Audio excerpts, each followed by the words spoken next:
Le droit du travail, c'est un des piliers de notre République parce que chacun des combats, ça a été des combats qui ont touché des millions de Français. Et donc chacune des évolutions est un marqueur dans notre société. La date de 1936, c'est un marqueur. Ce sont les premiers congés payés.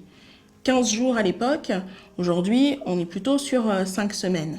Mais ces 15 jours, qu'est-ce qu'ils disent? Ils disent que lorsque l'on travaille, le droit au repos, voilà, ce n'est plus un luxe. C'est quelque chose qui est accordé à tout le monde. Et donc le travail, c'est le droit de travailler, mais c'est le droit de ne pas travailler aussi. Avec notre constitution, on a institutionnalisé le droit de grève. Donc le droit de manifester, le droit d'affirmer aussi ce mécontentement donc vis-à-vis des conditions de travail et donc de ne pas aller travailler. On a eu d'autres évolutions ensuite dans notre droit, le congé maternité, l'ouverture de l'assurance chômage, pouvoir se prémunir contre le risque de perdre ce travail.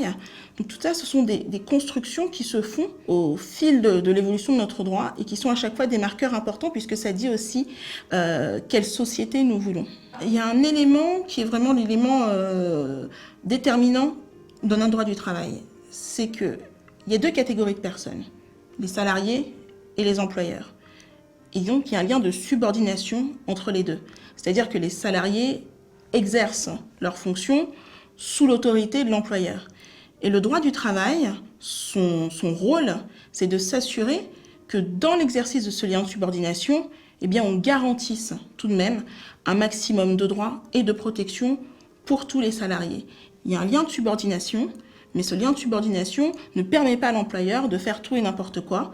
Et c'est pour ça qu'on a le droit du travail qui va garantir que lorsque l'on a un travail, par exemple, on ne va pas pouvoir être licencié sans que ce soit pour une vraie cause, donc ce qu'on appelle une cause réelle et sérieuse.